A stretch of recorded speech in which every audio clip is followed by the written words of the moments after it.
Are on silent as we're about to start. I hope you all have a productive and enjoyable event. Thank you.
Welcome to Cyber UK 2024.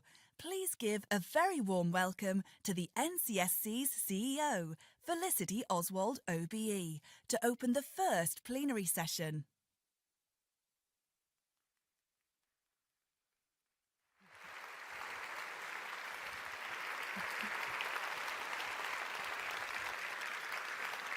Hello and welcome to Cyber UK 2024. We are delighted to be here at the ICC in Birmingham, in the heart of the West Midlands, and welcome also to those joining us on the YouTube channel. Cyber UK is an important conference for the National Cyber Security Centre, and we're so grateful that all of you have joined us here for the next couple of days. A particular thanks to our lead sponsors, Google Cloud and Akamai, and to BT, who hosted the fabulous networking drinks last night with the Bhangra dancers, which were amazing. A real reminder of the history and cultural heritage of this part of the UK. So Cyber UK's theme this year is Future Threat, Future Tech, Future Ready. Those three themes will be important to setting out the opportunities and challenges for our sector and for national security in the coming years.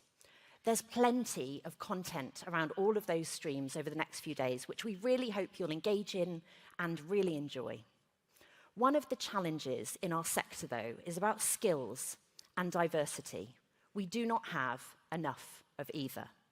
So it gives me great pleasure to welcome GCHQ's first female director and my boss, Anne Keast-Butler.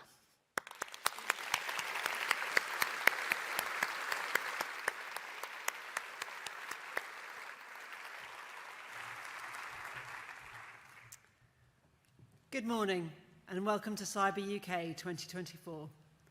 I'm Anne, Director GCHQ, and I'm delighted to be here with you in Birmingham, a UK hub for future tech. This is my first Cyber UK as Director GCHQ, and I wanted to start with a huge thank you to this community for making me so welcome. It's been quite a year. And as the Prime Minister said yesterday, the next few years will be some of the most dangerous and transformational. Putin continues to pursue his senseless and brutal invasion of Ukraine. Iran stokes instability and insecurity in the Middle East. And China is an ever more assertive power. And this all comes at a time of unprecedented acceleration of technology. So this morning, I will share with you the future threats that I see and how GCHQ and our partners can counter them.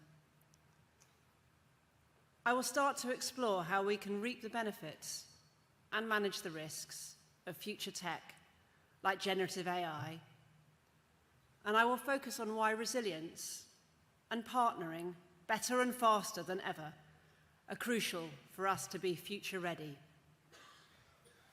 Some great speakers, panels, and events will then help us all get further into this over the next 2 days.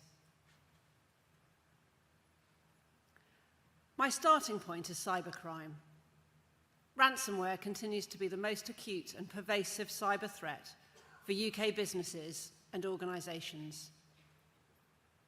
We're doing everything we can to counter it, working with partners to detect criminal activities and degrade the ransom-as-a-service ecosystem, and produce intelligence that means those involved in ransomware are held to account.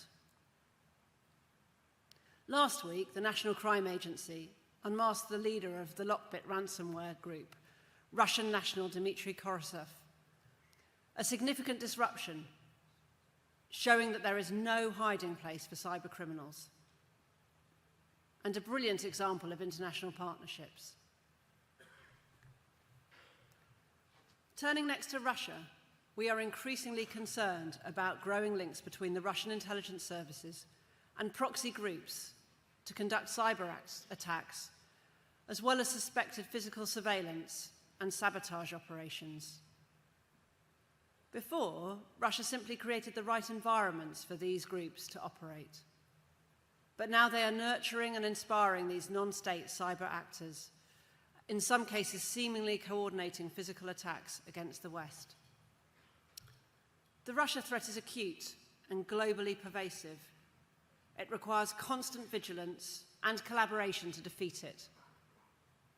We can see that Putin has not given up his maximalist goal of subjugating the population of Ukraine, which is why the UK's support will remain steadfast for as long as it takes, because only through strength and partnership will Putin be deterred.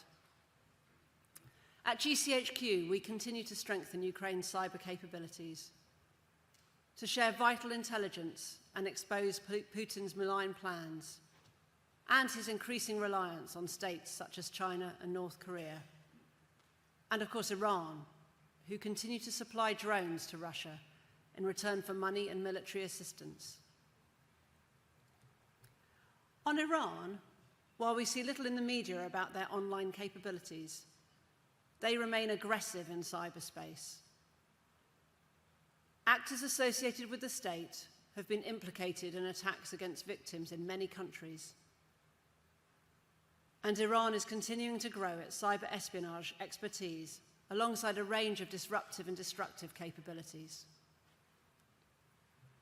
Whilst they might not always use the most advanced capabilities to conduct their operations, they should not be underestimated. Russia and Iran pose immediate threats, but China is the epoch-defining challenge. The people of China and the Chinese community overseas have contributed greatly to life here in the UK. But recent events remind us that our country and democratic institutions remain of interest to the Chinese authorities. We want to engage with China where it's mutually beneficial, like tackling climate change, engaging in safe trade, and AI safety. It matters that China joined in signing the Declaration on AI last November at Bletchley Park, the wartime home of GCHQ. But as the Prime Minister said recently, the leadership of the People's Republic of China, the PRC, is increasingly working with others to try and reshape the world.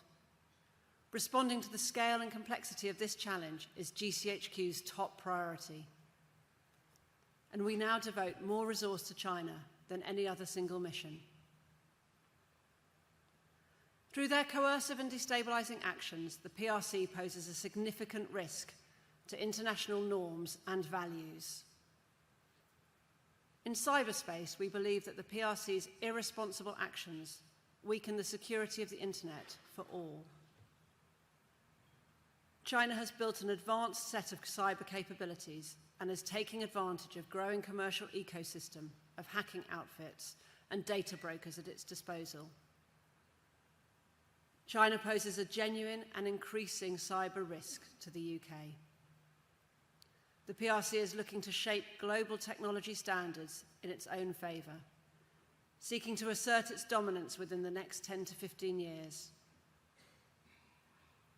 Which is why the UK intelligence community is working alongside our Five Eyes allies and beyond, and also in partnership with industry and academic colleagues to deter and combat cyber threats from nation states and hostile actors. We have repeatedly called out Chinese cyber adversaries for activities that threaten the security of the UK or target the institutions important to our society, such as the compromise of the UK Electoral Commission. We do this on the basis of GCHQ's cybersecurity expertise within the NCSC, and also our unique intelligence-based insights, which help to contextualize the threat so that you, every citizen, every business, can take action to protect your sensitive data, your systems, and your IP. As the head of a world-leading tech organization and as a mathematician, it's clear that technology and security are more tightly coupled than ever before. Collaboration across academia, the private and public sectors is crucial for developing cutting-edge science and technology solutions for national security.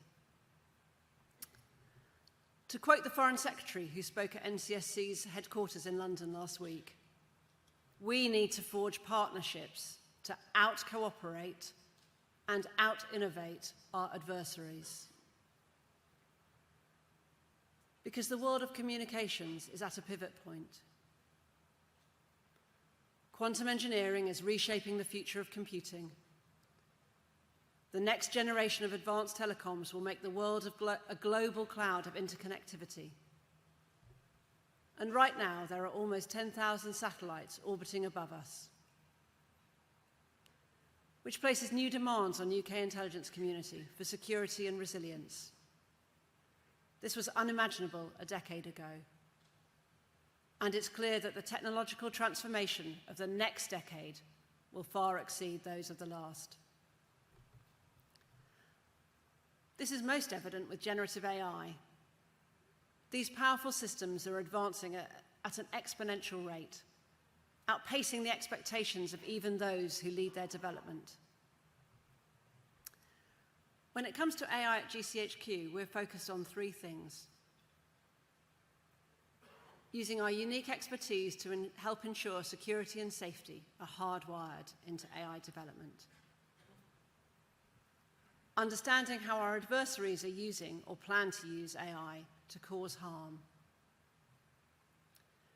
And exploring how AI can help enhance our capabilities, make us better at keeping the country safe. We're using AI across all parts of the intelligence and security cycle, in support of our people and in responsible and ethical ways.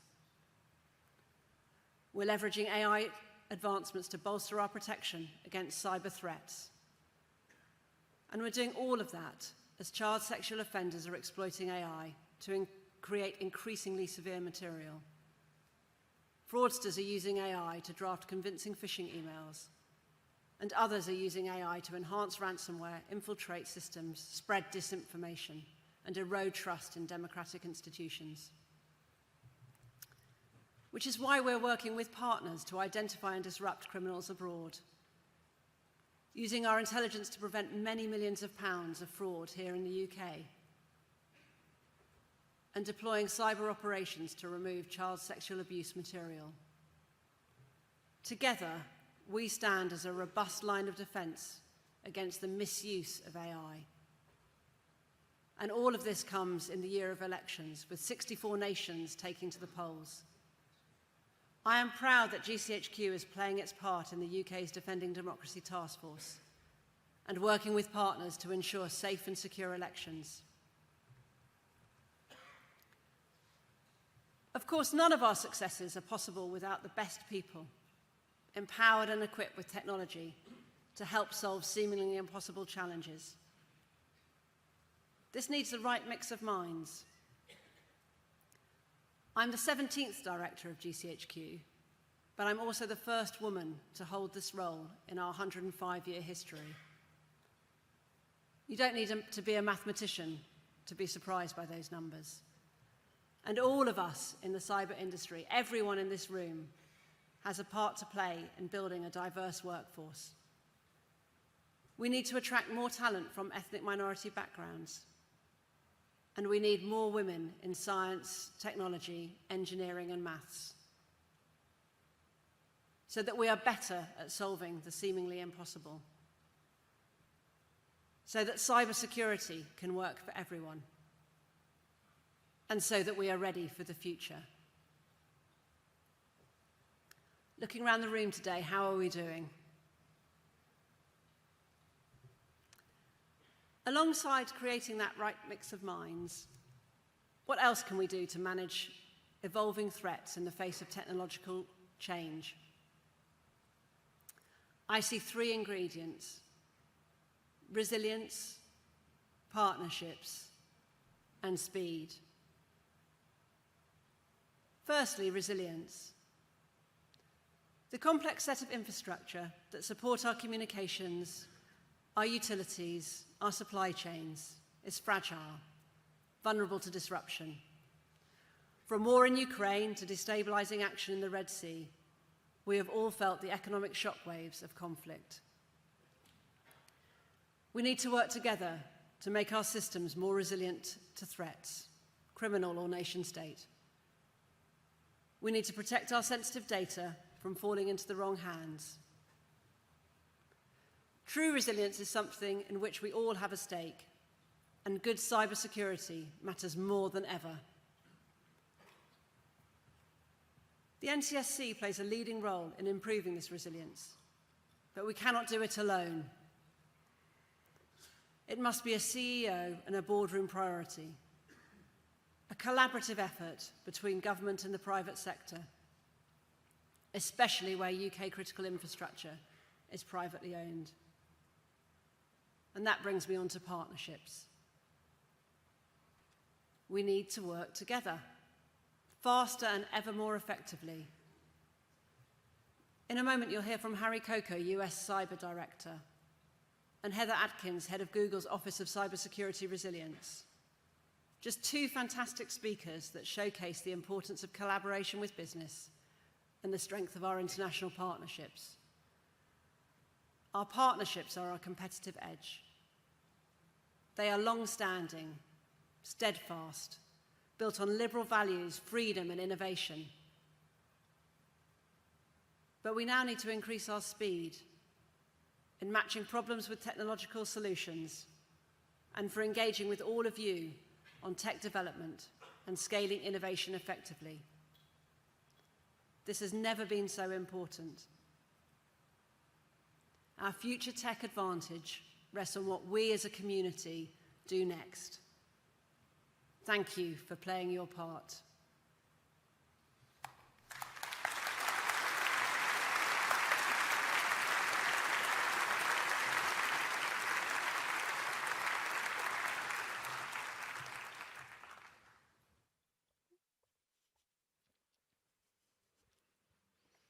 Thank you, Anne. Sharing intelligence, innovations, and solutions to mutual challenges is how we will stay ahead of our adversaries. If we are to outcompete them, we must do so together, and that is our message to you. It seems only right to begin my Cyber UK speech by talking about future tech. New technologies offer us significant opportunities to address some of humanity's most pressing challenges. AI is being used successfully in healthcare. Quantum computers are improving our climate modelling. We at the NCSC are optimistic that the net benefit of AI for cybersecurity will far outstretch any adversary's gain in terms of their offensive capability, whether that's through fixing code or detecting intrusions. But we should not sit on our laurels.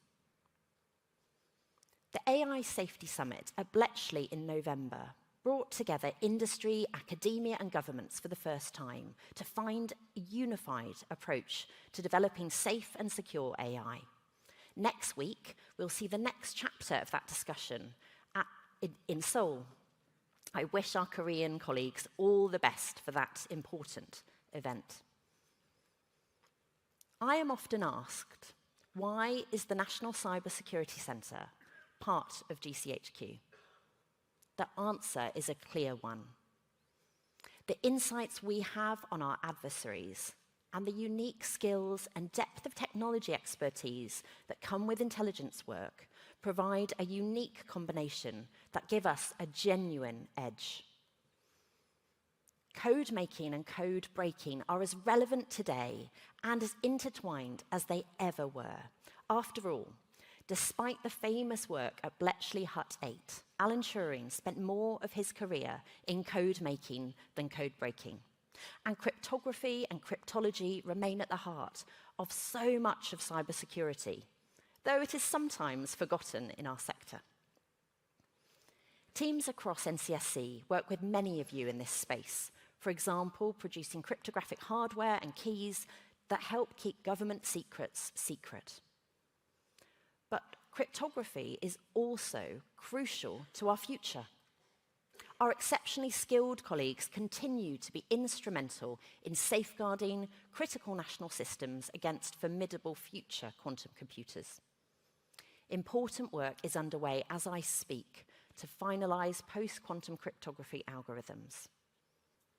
This is vital to the long-term security of internet communications. Their rollout, configuration, and integration into real-world systems will be an essential part of this industry's work. I'm excited that within the Future Tech stream, we have a panel discussion on this on Wednesday, with experts from industry and academia discussing some of the challenges and the opportunities. Whilst technology evolves at an extraordinary pace, the tectonic plates of the threats against the UK and our allies are also shifting. As the Foreign Secretary Lord Cameron said during his visit to the NCSC last week, the UK and our allies must make security a priority. The NCSC, as the nation's technical authority on cybersecurity, judges that Russia, China, Iran, and the DPRK continue to pose the greatest risk to the UK and our allies. Russia's illegal war in Ukraine continues. Russia's malign cyber activity persists. But Ukrainian resilience remains robust, and we are delighted to have Ukrainian colleagues with us today to hear firsthand how they are weathering those challenges. The conflict in Gaza, following Hamas's attack in October last year, risks further regional spillover. And although cyberspace has not been the primary battlefield in these conflicts, we have seen how cyber can be used alongside kinetic warfare. We also shouldn't forget the threat from cybercrime, which remains stubbornly high. Ransomware continues to be the biggest day-to-day cybersecurity threat to most UK organisations. In recent months, law enforcement has dramatically reduced the global threat from ransomware by disrupting Lockbit's activities, and just last week, unmasking and sanctioning one of its Russia-based leaders. This is really important because victims can suffer significant consequences. It affects their day-to-day business functions, their reputations, and their finances. We will hear tomorrow from Sir Rowley Keating, CEO of the British Library, about the library's impressive response to a cyber attack. The staff and leadership are to be commended for the way they handled the incident and for their decision not to pay the ransom. I encourage you to read their public report about the attack, its impact, and how they recovered their services. It reminds us that all businesses must look at cybersecurity as an integral part of their organizational risk management. This can be done in a number of ways. Gaining a Cyber Essentials certificate is a major step in making organizations more resilient. Those that have done so are 92% less likely to make an insurance claim. Nevertheless, cyber insurance is an added incentive for organizations to implement security controls and resilience measures. And that's why I'm delighted to announce that we are publishing today guidance that we hope will reduce the number of ransoms being paid by UK ransomware victims. This is being done in collaboration with the Association of British Insurers, the International Underwriting Association, and the British Insurance Brokers Association. It will empower organisations to make informed decisions when they are faced with a ransom demand, and ultimately help minimise the disruption and the cost of an incident. It is a dangerous misconception that paying a ransom guarantees the end of an incident. It doesn't. And every ransom paid provides incentives for criminals to expand their activities. As a citizen or a consumer of a company's services, I don't want organisations that I trust to be doing the equivalent of leaving a bag full of used banknotes in a dark alley. That's why today's agreement with the insurance sector is so important. And before I finish, I want to build upon the points Anne has just made about China. As the Prime Minister has said, China poses a systemic challenge to our values and interests, a challenge that grows more acute as the country moves towards even greater authoritarianism. This challenge is clear and pronounced in cyberspace, where the Communist Party's capability is vast in scale and sophistication.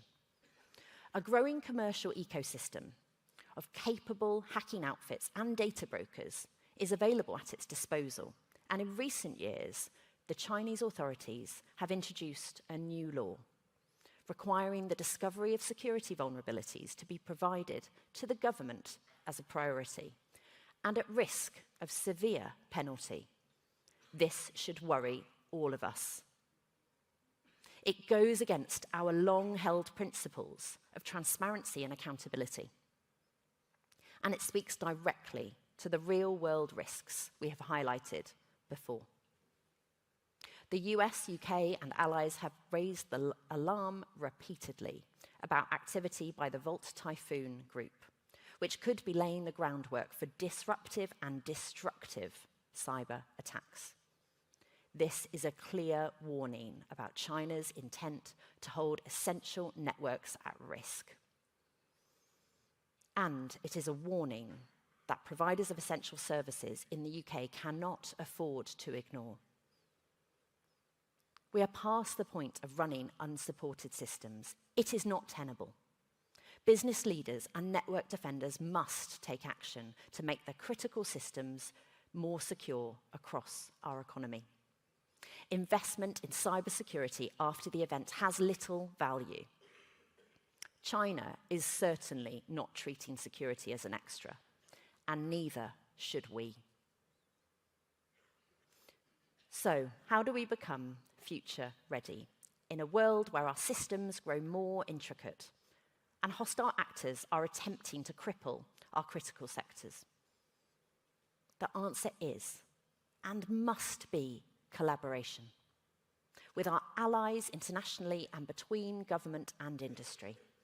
Because in the face of such a challenge, it is through the strength of our partnerships that we can be most effective in defending against the threats we face. Bolstering baseline cybersecurity isn't enough. We must revolutionize our defenses by sharing the burden more effectively, leveraging our collective knowledge, and where we need to, taking swift action. Initiatives like the Cyber Resilience Audit Scheme, which we are launching today, and NCSC's own cyber assessment framework will provide a more accurate picture of sector and national level cyber resilience. As Anne said, our collaborations across government, industry, academia, and with like-minded countries around the world are central to our collective success. And that's what Cyber UK is all about. I wish you 2 inspiring days here in Birmingham, where you can forge the partnerships we all need to help keep our nations safe online. Thank you.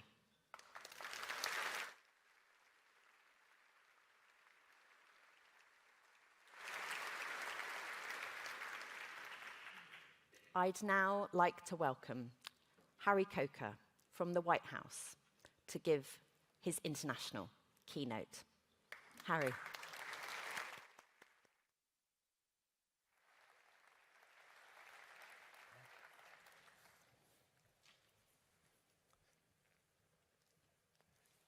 Thank you, Anne and Felicity. I am grateful to be here, even though I was rudely greeted at the airport by the Aston Villa and Birmingham City fans. They must have noticed my lapel pin. Yes, I am a West Ham supporter. But today I want to share my thoughts briefly on just how integral cyber issues are to economic prosperity, geopolitical security, and scientific innovation. Earlier this month, the United States State Department released a new international strategy promoting an innovative, secure, and rights-respecting vision for international cyberspace. Advancing digital solidarity is key to achieving this vision, recognizing that threats are growing more worrisome every day. One example of the growing threat in cyberspace comes from Ukraine.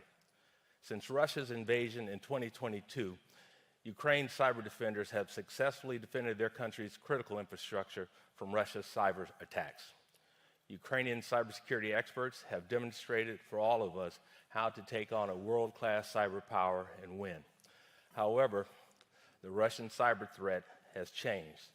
Since 2022, Russia has recruited new cyber operators, deepened their understanding of Ukraine's new cloud infrastructure, and focused their efforts on intercepting Ukrainian communications and government secrets that have been exploited to produce battlefield success.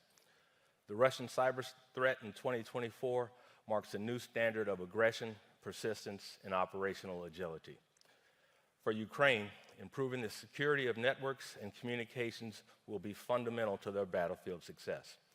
Last week, I met with Anton Demakin, Deputy Foreign Minister of Ukraine, and Chief Digital Transformation Officer Yegor Dubinsky, to let them know that the White House is putting a priority on Ukraine achieving their goals. But the cyber threat landscape is evolving beyond the battlefield. I recently had the chance to speak with leaders of America's cybersecurity companies when I was at the RSA conference in San Francisco, and they told us about what they're seeing on a day-to-day basis. The People's Republic of China hackers are working on circumventing our defenses and are targeting our interests at an unprecedented scale. The PRC's People Liberation Army has invested tremendous resources in building up their cyber program, and they are doing this for one reason: to hold critical infrastructure at risk in a time of global competition. In a crisis or conflict scenario, China would use their pre-positioned cyber capabilities to wreak havoc on civilian critical infrastructure to deter U.S. mobility. We are determined not to let that happen. The U.S. government has already identified and disrupted the PLA's efforts to pre-position on our critical infrastructure networks, and we're going to keep pushing back. But make no mistake, this is a global challenge. China's ambitions to use its cyber power coercively extend far beyond the United States. Pushing back this challenge will require our collective strength, focus, and determination, characteristics that I'm told Brummies hold in spades. Before I conclude, I'd like to leave you with one more thought. Cyber resilience is a strategic advantage. Cybersecurity is a fundamental component of our most pressing national priorities, and we must ensure that the full advantage of proactive cyber defenses are not viewed in a vacuum as an isolated technical issue. Instead, as we listen today and as we head home to carry forth the knowledge from these action-provoking conversations, I ask that all of us recognize the threats from cyber actually imperil our greatest common ambitions. This morning we'll have a great panel, and I'm as eager as you are to hear their thoughts. But I just want to leave you with, while the proactive measures we can take now will pay untold dividends, we must plan and we must respond. Digital solidarity. We must do it accordingly. Thank you. For our first panel, responding to an evolving threat picture, please welcome back NCSC's CEO, Felicity Oswald, OBE.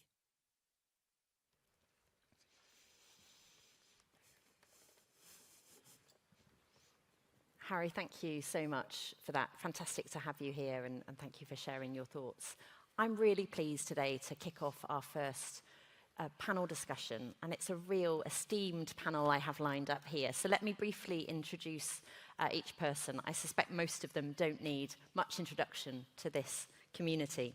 So Harry Coker, who you've just heard from, the National Cyber Director at the White House.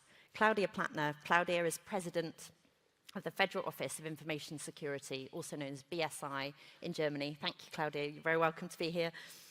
Next, we have Keiichi Ichikawa, Assistant Chief Cabinet Secretary and Deputy National Security Advisor in the Cabinet Secretariat of Japan. Ichikawa-san, you're very welcome to be here. Thanks so much. Next along, Heather Adkins, apologies, Heather, VP for Security Engineering and the head of the Office of Cybersecurity Resilience at Google. Thank you so much. And finally, we have, but very much last but not least, Matt Collins, a long-term colleague of mine. Matt is our Deputy National Security Advisor here in the UK, based in our Cabinet Office. Thank you, Matt. You're very welcome to be here. So can I first of all have a warm welcome for my panel, please?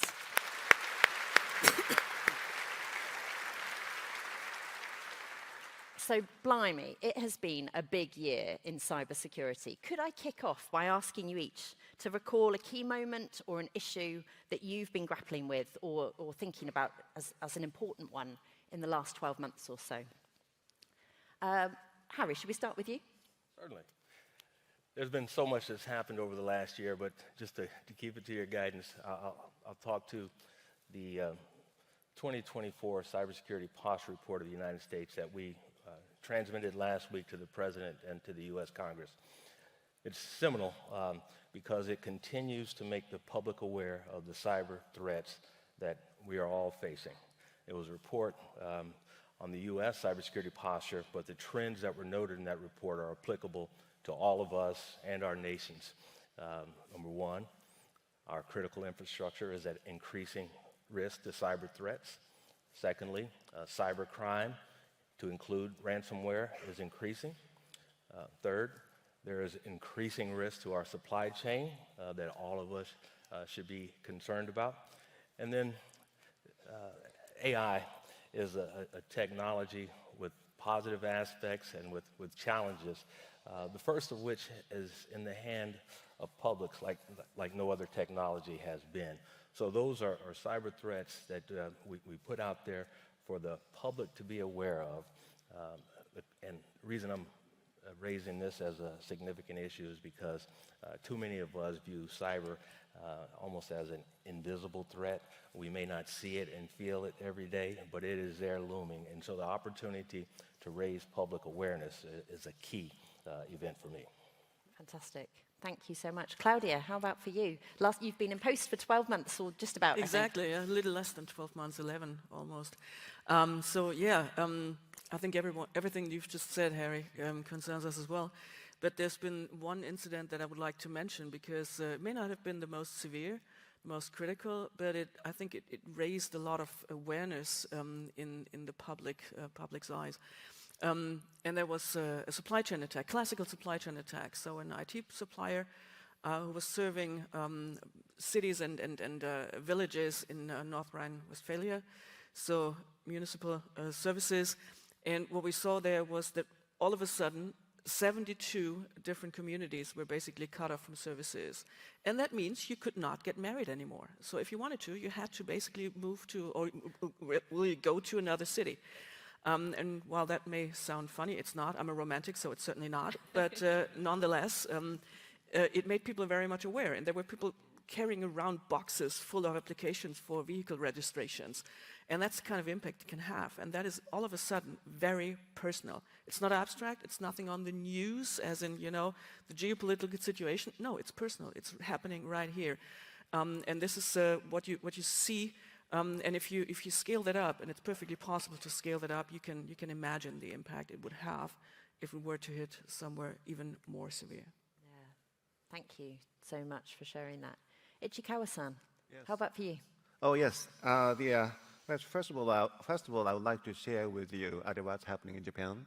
Yeah. Especially after we issue the national security strategy back in December 2022, we doubled the effort to strengthen the government, their cyber security capability, including introducing active cyber defense.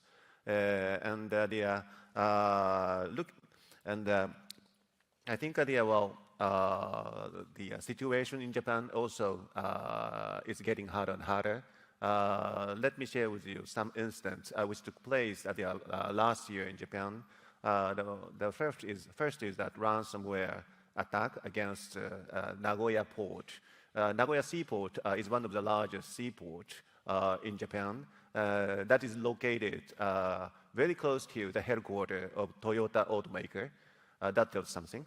And after the attack, the container terminal operation was suspended. It was forced to be suspended because of the attack. And that incident reminds us, was a sort of wake-up call for Japan to realize even Japan cannot escape from the cyber attack against critical infrastructure. And subsequently, in November, it was announced that another cyber attack took place against JAXA, which is Japan's aerospace agency. When we have witnessed the older cyber incidents taking place globally, I think a sea change is rapidly underway in the cyberspace. And traditionally, it is said that China conducts their cyber attack for stealing technology, data, and information, while Russia conducted to aim at fulfilling the global military and political purposes. But nowadays, the cyber attack against the critical infrastructure by state-sponsored actors gets more attention in terms of national security. That's a big change. And furthermore, as two of you already mentioned, the detection and response to the cyber attack has become increasingly difficult and challenging due to more sophisticated the technology and the tactics, including livings of the land, techniques. In order to respond to these difficult challenges, it is important both national and business leaders need to enhance shared awareness of the cybersecurity. We must, based on that, we must strengthen public-private partnership. We must best utilize the cutting-edge technologies like AI and quantum. We must reinforce international cooperation among allies and like-minded countries. So I think in that sense, Cyber UK, this kind of the seminar international conference where both national business people get together has become more relevant and important than ever. Thank you. And the examples both you and Claudia have given have been ones of real-world impacts. And I think that's something we're increasingly thoughtful about in governments. How does it look from an industry perspective? Heather, we've put you on you're the industry voice today. Thank you so much for that.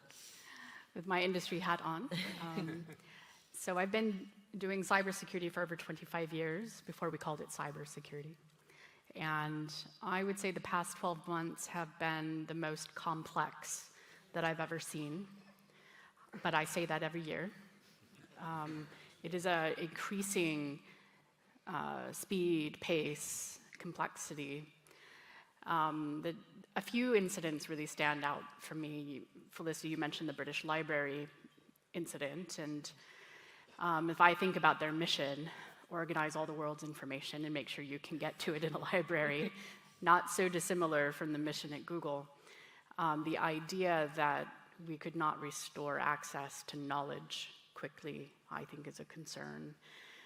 There's a very contrasting incident that, for some reason, is not getting the same level of attention in 2024 that it would have in 2014, and that's the backdoor of the XZ software project, the open source software project, which, had it happened a decade ago, would have had captured our attention for months and quarters on end. It got a week of airplay in the press, and we have all moved on because every day there is something new in the news. And I think how I would characterize the last 12 months is that there's so much going on now, so much that we can see, that actually no professional in the field can understand the full landscape of what's happening now every day. I used to get up and read the news. It would take me 15 minutes to get through the cyber news in the morning.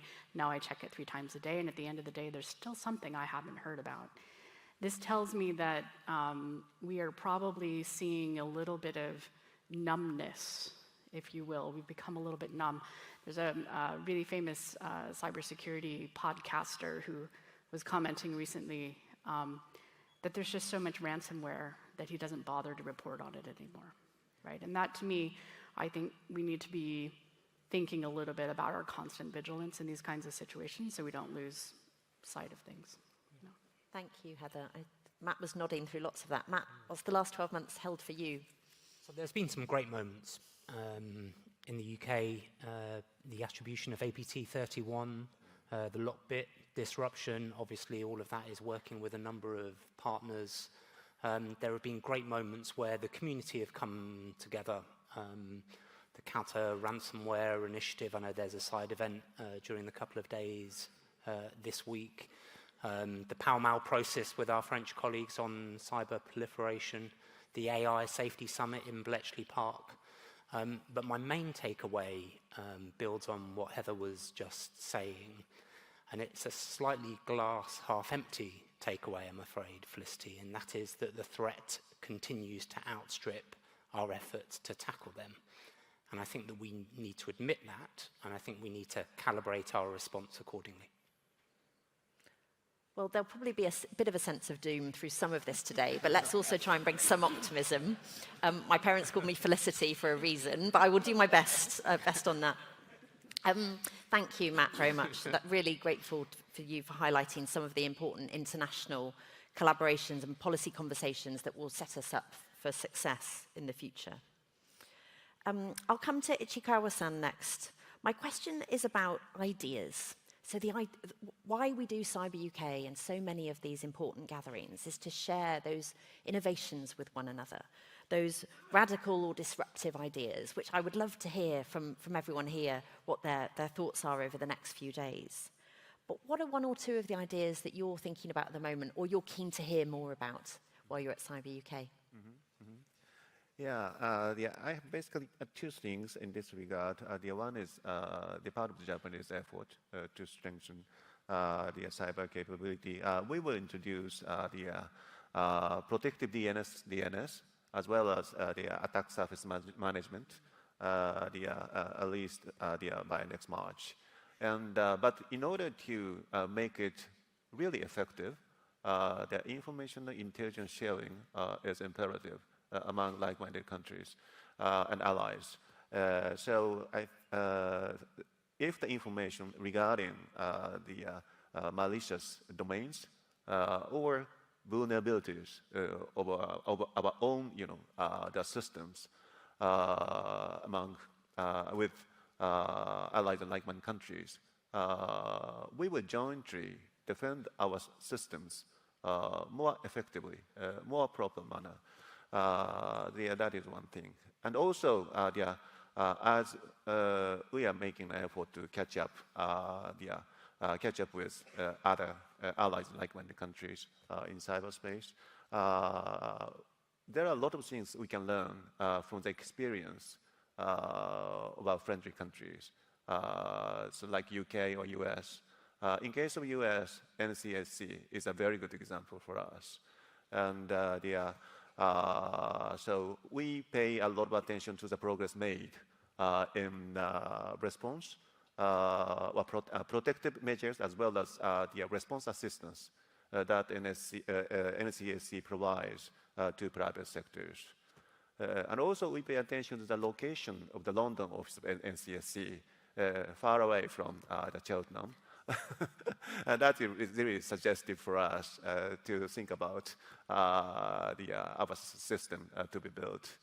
And there are some others in UK, the system. For example, Industry 100 that promotes the collaboration with the skilled and diverse professionals in the UK people, UK companies.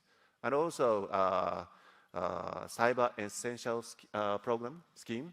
That is another one that boosts up cooperative cyber security. And in case of US, we pay a lot of attention to the cyber-centric programs,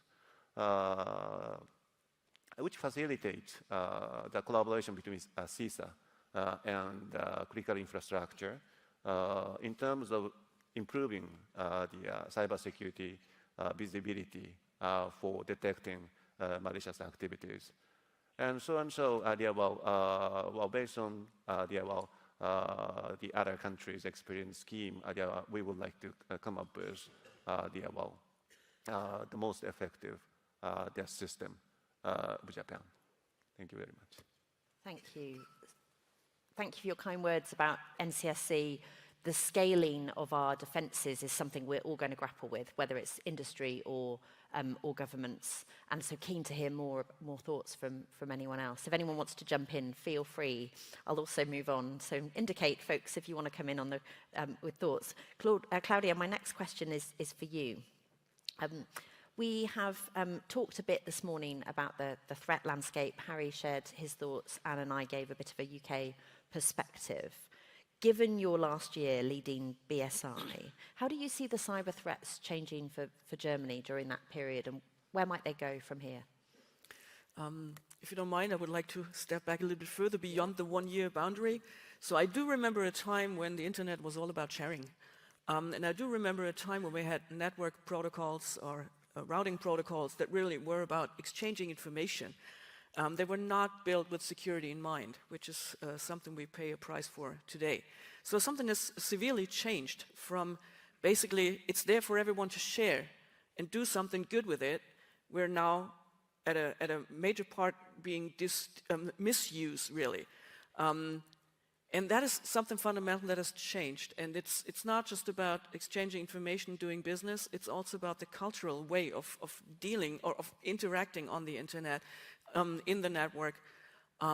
We used to be all about, let's exchange views. These days, it's very much about taking influence. It's very much about disinformation. It's very much about discrediting people. So something fundamental has changed. And I do remember the good old times. There's always good old times, of course. But something fundamental has changed, and we need to face those threats. And we have to grow into this new spirit, if you will. I mean, we've been at it for, more than 10 years, 15 years. So we do know something is coming. But with the pace it's picking up, and this is something I've also seen over the course of the last year, I think that the most important point for us is we need to adapt to this new situation in terms of scaling up and adjusting to the speed of really the necessity of acting that we're facing today. And as far as I'm concerned, this is the most important learning. And the immediate action that really has to stem from it is we need to go into automation. We need to make sure that we have all the right tools in place. We will not be able to take action, the good old-fashioned way with checklists and, We need to find technology answers for this. So if internet protocols, if network protocols are broken, we need to go to the source of it and fix that, also from a technology point of view. And it's a huge variety of things we have to do. You've just published another version of your implementation plan, your implementation initiatives. That's the kind of thing we need to do, take action, and I think the technology part of it will be very, very important. Yeah, please do, Harry. So the evolving threat, which is going to continue to evolve. Where cybersecurity is certainly our focal point, we still need to have an affirmative vision for our digital foundation. We need to operate on that foundation on our terms. We need to dictate the terms as opposed to letting our adversaries dictate how we operate on that digital foundation. It's key that we all realize, yes, that digital foundation is key to our national security, but it's also key to our economic prosperity. So cybersecurity needs to be there, but we need to be bold in how we implement that, and we need cyber resilience. We need to operate through these evolving threats. They're not going away. Some will be successful, but we need to maintain our operational posture. Thank you, Harry. I'm seeing lots of nods. My aim for this session is to find one thing the panel disagree on during the process. So we may not achieve that, because consensus building is a good thing at international collaborative events as well. But no, I think everyone's very much agreed that given the pace of change, we do need to work out how we change gear as well as a system. Harry, I'm actually coming to you next. So you've talked already about China and obviously the Volt Typhoon threat. How do you see, sorry, apologies. How do you see the significance of Volt Typhoon and the advisories that we've given out, and how do we move on from there? What's the next steps? It's significant on a number of fronts. I touched on public awareness initially, and I was delighted, frankly, when myself and my colleagues, Director of FBI, Ray, Director of CISA, Easterling, and then Director, NSA, and Commander of Cyber Command, General Nakasone, were called to testify before the U.S. House of Representatives Subcommittee on PRC threat to our critical infrastructure. And it was that day that Director Ray announced the takedown of a Chinese obfuscation network that was used to place U.S. critical infrastructure not just at risk, but at unacceptable risk. Prior to that time, it was primarily espionage that we would see operating in cyberspace, although cybercrime and financial gain is certainly there and moving up. But this was the first time that we saw an entity position itself into our critical infrastructure for the clear intent to disrupt our ability to mobilize in the case of need. We all appreciate global competition, and we want to manage that competition. We want to avoid crisis, and we certainly want to avoid conflict, but nevertheless, we have to be prepared for crisis and conflict while we manage that competition. So again, back to public awareness. Not just the American public needs to know this, but all of us need to know that nation states and other malicious actors are placing us at unacceptable risk, not just for traditional espionage or financial gain, but to impact a nation's ability to respond. We need to recognize that threat is not going to diminish. So what do we do about it? Again, cybersecurity, cyber resilience, and taking an affirmative vision, but also Secretary of State Blinken and our good friend Ambassador Nate Fick recently visited China and raised that issue with the Chinese government. So we will continue to be prepared to use all instruments of national power and make clear that unacceptable risk means just that, it's unacceptable. Thank you. I think drawing those lines between espionage and things that are very different and in a totally different class, particularly where they impact our critical sectors, is absolutely something we need to all be landing with our communities. And for me and for NCSC, it's got to be about not just ministers or government officials understanding that, but actually it's the boardrooms of our critical sectors too, and how we get that message through is so important. Indeed. And so back to all of us, that's one of the great things about the recent released U.S. State Department International Cyber Strategy. That phrase, digital solidarity, means all of us, like-minded nations, working together to combat these threats, recognizing that we are all at risk, not just any one nation. So we've got to do that. Another key point that I'll continue to emphasize. Previously, we would talk about whole of government efforts. Then I've been real pleased. The U.S. government recognizes that we don't succeed in cybersecurity without our private sector partners. They are essential. So that makes it whole of nation, if you will. But I've been advancing, and it's consistent with digital solidarity. It is whole of nations. We all need each other to put us in the right place with regards to cybersecurity, and again, having that digital foundation that all of us can use for good. Thank you. Heather, over to you. One of the things we're talking about here, of course, is the individual state actors and as well the complexity and pace and scale. How are our organisations at responding and innovating at this pace? I'm hoping that we can learn from industry at how to be more agile across the whole of the system. So I would say 3 areas. First and foremost, we have to deal with the fact that we built a broken internet, that it was not designed to be secure from the beginning. And so it's very important, and industry is very committed to this, is in alliances, in industry coalitions, such as the FIDO Alliance, going back and actually fixing fundamental classes of problems. The FIDO Alliance, for example, trying to deprecate passwords, which we've had since the 1960s, and we knew it was a bad idea then, and yet we still have them. Memory safety is another. The reason why our critical infrastructure is compromised is it's very difficult to manage it at scale, given how it was built. So we have to go back to the drawing board. So that's something industry is very focused on at the moment. And really, really pleased to see in the United States, we've just signed the CISA Secure by Design pledge. 68 companies have signed on board so far with this in mind, right? And the idea is we come to the table as an industry, take on some of the burden on security, build better platforms. Secondly, we need to deal with the fact that we have locked in the brain trust of cybersecurity professionals to doing toilsome, repeatable work that takes them away from working on strategic issues and collaboration. And so we're all invested in automation. We have been for about a decade.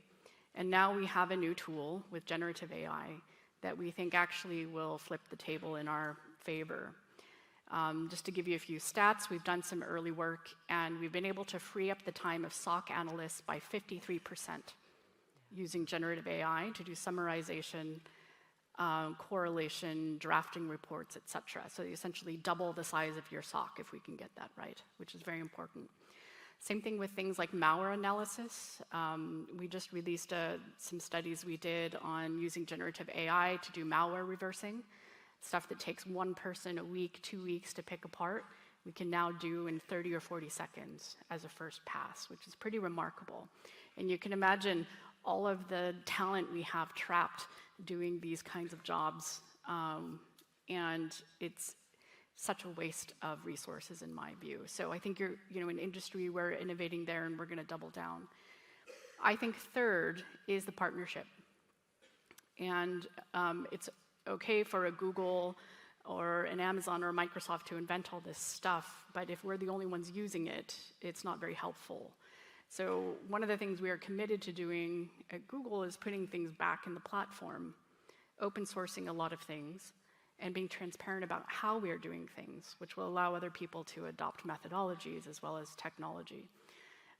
We believe that putting all of this back into platforms will help small to medium-sized businesses, hospitals, schools, et cetera, really level up in the face of such a complex threat landscape that just, to be fair, that they don't have time to reason about, let alone, in so many cases, the expertise to be able to do so. So this is how the industry is thinking about this in these 3 areas. And I think I'm actually quite an optimist that it will help quite a bit. Fantastic, thank you. What amazing statistics those are from the SOC. I do wonder whether government is really harnessing the power of industry on this. Has anyone got thoughts on how are we doing? What grade would you give us in terms of governments really benefiting from the expertise of industry? Anyone brave enough to give me a grade? Well, I'll give you a comment. Okay. I'll be subjective. And I'm glad Heather mentioned memory safety. We issued a technical report earlier this year on memory-safe programming languages and software metrology. Building blocks is the name of the report. But in that report, it talked about how many vulnerabilities we have because we use, in this broken foundation, non-memory safe programming languages. Many legacy systems are built on non-memory safe programming languages. I found it fascinating. Our team put that report together, and this has been a known vulnerability for years. But for whatever reason, we haven't been able to convince ourselves to transition to memory-safe programming languages at scale. So a significant vulnerability still exists. We need to figure out how to, at scale, do some level of addressing the legacy code that's not memory safe. That's a vulnerability that's there. So I'm glad you mentioned that. That's a challenge area for us. Right now, we don't have a good grade, okay? Well, since you asked, we don't have a passing grade on that vulnerability. Let me be clear. I don't think anybody quite yet has a passing grade on that one, so you're okay.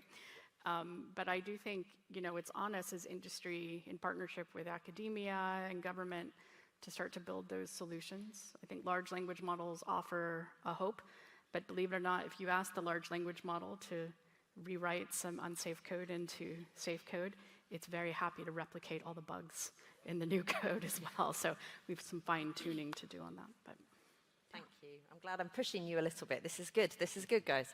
Matt, we're going to come to you. As Deputy National Security Advisor, you do more than just cyber. You worry about a much broader range of risks. And we can't, as a cyber security community, think about cyber in a vacuum or in isolation. How do you see the interaction between cyber and the other risks in your portfolio? So you're asking me all the questions which get to project a sense of doom, just threats, risks, problems. Yep. I'll just answer your previous question. So obviously please. The UK encouraged a whole of society approach in our 2021 cyber strategy. There are excellent examples of that collaboration, and the work of the NCSC is facilitating that. However, it isn't kind of routine as it needs to be, and we create walls, I feel, between government, between industry, academia, and beyond, which don't help us counter the threats in exactly the way that we need to, and the more that we can break down some of those barriers, the better. In terms of the broader threat, again, it's hard to see the cyber threat distinct from the physical threat as distinct from economic coercion. And if you've just been following the press in the UK over the last 7 days, you can see the interlinkages with a cyber attack on the payroll system at MOD. There's been attacks on arson attacks on supplies of satellites to Ukraine, which is going through the court system but has a state link. And just yesterday, there was charges around espionage and transnational repression in the United Kingdom, again linked to a state-based actor. The important thing from a UK perspective and for all of our like-minded partners is to make sure that we're seeing the totality of the threat. We're seeing the totality of the vulnerabilities, and we're not just over-focusing on one element, fixing that only to see under the whack-a-mole scenario something else pop up elsewhere. One of the benefits that we have of the NCSC, the National Protective Security Authority, and other agencies providing advice to industry, to private citizens on the steps that they can take to improve resilience and making sure that we're seeing that connectivity between the physical threats and the cyber threats. Anne mentioned in her opening remarks the work of the Defending Democracy Task Force, and very much getting after those threats as well as the disinformation threats is part of our approach there. Again, on economic security, all of the work that we're doing on outbound investment, looking at foreign direct investment, all of the work that we're doing around securing supply chain vulnerabilities, all of that is to make sure that UK businesses are able to prosper. And then we get to the work on artificial intelligence, where we need to see both the threats and the risks from artificial intelligence, as well as the opportunities, as Heather remarked on before. But we actually have to safeguard artificial intelligence itself, and so it's built in a secure environment. And again, seeing the totality of the threat and making sure that we're taking steps to mitigate those threats is important. Thank you, Matt. As some colleagues know, I was in a different seat in the NCSC leadership team back in 2016 when we stood up, and a colleague who I won't name somewhere else in the national security system, I remember them saying to me, "But Felicity, cyber is only a vector." And I must admit, my first thought went to that slightly weird orange-dressed superhero that's called Vector, so it's probably a niche reference for someone that's watched too much Disney or Pixar movies, but it's a weird superhero called Vector. Anyway, so there's no laugh, that's clearly really niche. But my second thought was, that's both true and false at the same time. So cyber is only a vector for bad actors, but it's so much more complicated that you also have to be able to see it in its own lane. And I think our ability to navigate the complexity of that sort of true and false at the same time is so important for our community to be able to do. Has anyone else thoughts on how we do that? Well, Thank you, It's Harry. a vector to many avenues. And one of the challenges that we have is that some parts of the public sector and some parts of the private sector view cybersecurity as an inconvenience as opposed to the imperative that it is. We often get focused on what I'll call our main lines of business. I have to build this widget or I have to put out this policy, and we think that is what counts. And it may be a measure of effectiveness, but we don't get there unless we have cybersecurity. It's just challenging to appreciate any line of business that does not depend on cybersecurity. Last Monday, we had a convening at the White House on workforce issues, but we had industries from shipping to transportation to education, labor unions, and the common thread across all of them was they needed more cyber professionals because their main line of business was dependent on cybersecurity. And so, and that's something, that's a misnomer that we have to continue to press forward, public and private sector, that cybersecurity is an imperative, not an inconvenience. And of note, when Secretary Blinken did transmit his new international cyber strategy last week, he talked about how cyber has gone from being relevant to being a centrality.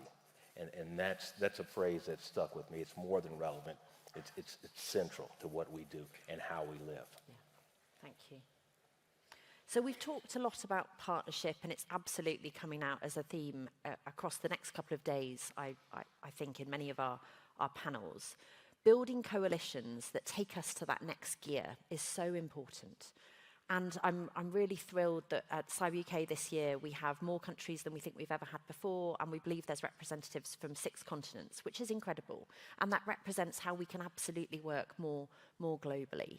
But what are the other coalitions that we need to require ourselves to build? And do we need to push ourselves out of our comfort zone in terms of the conversations we have? Who wants to kick me off? I'm hoping you'll all have an answer on this one. I can Claudia, start. thank you. I think getting out of the comfort zone is very, very important. I'm coming from mainland Europe, if you will. So Germany and the rest of Europe is very much still on the regulation path of solving problems, and I think it's an essential part. So I'm not opposed to it, not at all. Even though I'm in the UK, I hope you'll forgive me. I think it is an important part because there's 2 important pieces of regulation which will help us. One of them is really going into making sure that the organizations protect themselves and they are obliged to do so. And on the other hand, you mentioned the pledge. You mentioned the pledge, right? The pledge that you've signed with CISA. And that's the other part where we basically say the producers of everything software-based basically have to take responsibility for their products throughout the life cycle of the product. And I think those 2 pieces of regulation are very important. And they will help us. But at the end of the day, we will also have to find the right way of building partnerships, and that is something we're not comfortable with, so this is where we get off the couch. We have to build the right partnerships that help us take big steps forward. All those regulations are, piece by piece, by piece by piece, and that's good. We need to do this. No objection from my side. But on the other hand, we're facing essential problems, as you've just said, basically.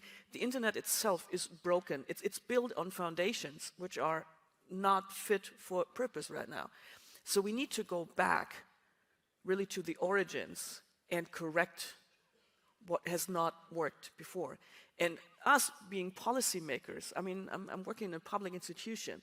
For us, this is something new, working together with industry in order to get these things right. And here we have to step out of our comfort zone, but we need to get those public-private partnerships working, because as public institutions, we will not be able to manage it. We won't manage. So therefore, we need those partnerships in order to get us moving. And this is, at least for mainland Europe, a little bit out of our comfort zone, I have to say. Thank you, Claudia. Heather.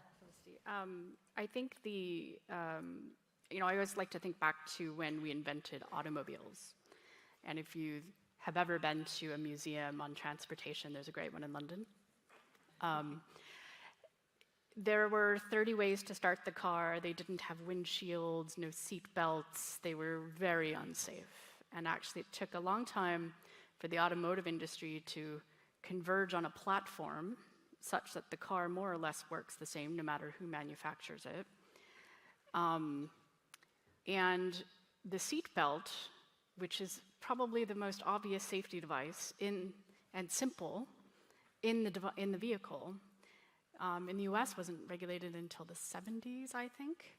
I grew up driving around in a car with no seatbelt on, which I can't imagine now. It took all of those years, 70 years, to get industry, government, and the research aligned on the same page. It's absolutely fascinating how quick we've come to the table on AI, for example. And just in a span of, say, 12 to 18 months, everybody's at the table. So for me, it's creating that table, but there's also having enough dialogue and patience to find the seatbelt. I think you have to be a little careful regulating before that, because we will sort of be locked in to not creating the right solution, right? So I think you have to get the solutions right. I like thinking about AI safety, for example, as a framework with specifics to come as we invent it. And the other thing I like to think about is when we harnessed electricity, military planners thought, oh gosh, we're going to create these weapons on the battlefield that zap people. And that's how they would harness electricity, but that actually isn't how it played out. They harnessed electricity to improve supply chains first. We are trying to imagine what we will do with AI. But the reality is the way we use AI, the way our threat actors use AI, is not something we can actually predict, because the technology has not yet been invented. Every week we have a new release, some kind of breakthrough. So I would say we come to the table, we keep the urgency up, but even more important, we keep the constancy of our watchfulness as we see these things develop and come together to kind of put the safety frameworks in. We're a little bit behind on the foundations of the internet, but actually there are a lot of really great solutions. We know things like security keys are good for passwords. We know things like zero trust networks are better kind of network architectures. I think there we can have really deep dialogue, but on AI, constant watchfulness and dialogue is what we need. I love that patience and dialogue to find the equivalent of the safety belt. That's fantastic. Thank you. Matt, and then Ichikawa-san. So there's some great car museums in the West Midlands as well, just down the road, actually. I'm very proud. I started my public service career in Coventry, which most people who I work with in Westminster are slightly confused about. But I worked in the Community Safety Partnership in Coventry, where we did a number of things to tackle crime. You mentioned car crime, and one of the big things that shifted the numbers on car crime was actually car manufacturers designing more secure cars. Likewise, campaigns around burglary were reduced by understanding that if you were burgled once, you were more likely to be burgled again. In the UK, there was a great campaign which really brought awareness to the use of seatbelts, the dangers of drink driving, called the Think campaign. And I've been asking my team to scour public policy problem successes. And actually, there isn't one solution. We can talk about regulation, we can talk about tax, we can talk about campaigns, we can talk about incentives. Actually, we need to do it all. And so bringing all of those things to the table, having the right dialogue with the people who will be implementing these solutions, making sure, as Harry says, that this isn't seen as, a cost, the cost of doing cyber, but actually it's core to our business and it's core to our national security and our national prosperity is key. So basically my plea is all ideas welcome, and as we continue to try to keep up with the threat, we're going to have to test and change and adapt, to Heather's point, because the threats aren't going to stay the same. Thank you, Matt. Ichikawa-san. Yes. I'm very comfortable with the discussion we have had. We completely agree we need to come out of the comfort zone to face the growing challenges we are facing. As I said, sea change is happening. So in that sense, we need to come up with something out of the box. I completely agree. On the other hand, as a person coming from the Indo-Pacific, let me share with you a little bit about what's going on in the Indo-Pacific. There is a quadrilateral, there is one effort which is called quadrilateral framework among Australia, India, Japan, and the United States. It's a strategic partnership, and under the leaders and the foreign ministers framework, there is one working group focusing on cyber. And among us, we have periodical online as well as in-person meeting with regard to the measures on cyberspace. And among four of us, we always discuss how to pressure ourselves, how to pressure our political leaders to come up with innovative measures to compete with the challenges, growing challenges. And then maybe the country like us, like-minded country like us, or the country like the Quad members, are obliged to take the leadership to set the high standard, supported by technologies and the determination of the political leaders and the private companies leaders. On the other hand, one thing we need to have in mind is that we need to create a community, international community, which is really resilient against a cyber attack. In this context, we need to have in mind the developing countries. In case of Indo-Pacific, there are countries, not only developing countries, and also emerging countries like ASEAN, or more vulnerable countries like Pacific Islands. And as you know, the Indo-Pacific is the region in which the struggling power balance is severely going on. So in that sense, how to help those countries on the ground, in the region, to level up the awareness of the cybersecurity. So in that sense, in the framework of Quad, we have intensified the discussion about capacity building, including human resources development on those countries. That's really important. So how to ensure the basic principle like secure by design to be widely shared with those countries. That's really important. And also another aspect we have been discussing is infrastructure, such as undersea cable or a data center. How to make those basic infrastructure really necessary for ensuring the cybersecurity really resilient and safe. That is another area we need to double the effort to tackle this. That's definitely leaving us on a cliffhanger. We've got through the first hour and a half of Cyber UK. We've just said undersea cables. There are so many people that will be excited to hear your next sentence. But what a fantastic panel. We have covered everything from transport museums through to password security and zero trust, as well as a whistle-stop tour of the realities of the history of the internet and our different government approaches. But what I'm struck by is a real sense of camaraderie and shared problem space, but the need to work together. And so thank you so much, everyone, for joining us today. I'll ask you in a second to thank my panel, but this is the end of the first session. You get a bit of a break now and have a look at the programs to see where you want to go next. Amazing talks on throughout the day. But please join me in thanking my panel.